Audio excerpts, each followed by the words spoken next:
জান্নাত আপু, জি ভাইয়া। এই যে আপনারা এখানে মাংস খাওয়ার জন্য আমি ভাত নিয়ে আসলাম। আপু আমাকে মাংস দিয়েন। মাংস দেবো এখানে দেবো নাকি আলাদা প্লেটে দেবো? আপু আলাদা প্লেটে দেন। আচ্ছা ঠিক আছে। আপু কি দিলেন? একটা হাড্ডির সাথে গোস একটা আর হাড্ডির একটা সাথে গোশত, সলিড গোস। একটা সলিড পিস জি আর একটু জল। হ্যাঁ, জল আপু আনলিমিটেড। জল আনলিমিটেড? জি, তাহলে সব জল দিয়ে দেন আমাকে। সব খেতে পারলে অবশ্যই নেবেন, সমস্যা নেই। আপু আমি বাসায় নিয়ে গিয়ে খাবো। আচ্ছা নিয়ে যান। ঠিক আছে, তাহলে সব জল দিয়ে দেন আপনার। আচ্ছা, আপু এখানে কত টাকা দিলেন? এখানে হচ্ছে 80 টাকা। আপু একটা আলু দেওয়া যাবে না?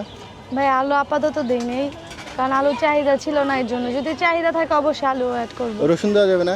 রসুনও কেউ চায় না এই পর্যন্ত, রসুন আপনি চাও নাই? প্রথম চাইছেন। আপু এখানে সব মিলে কত টাকা দিচ্ছেন আপনি? এখানে টোটাল এটা মিলে 100 টাকা এইটা ওইটা মিলে 80, প্যাকেজ। 100 টাকা। 100 টাকা। ওই মুরগির দাম কত? 80 টাকা। 80 টাকা। আর ভাতের দাম 20 টাকা।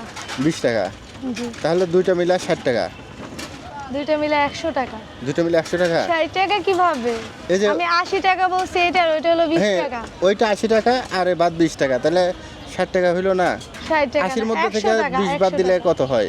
আমি বাদ দিতে যাব কেন? ও বাদ হবে না? না, বাদ দিব কেন? আমি ভাবছি যে দুইটা মাইনাস হবে।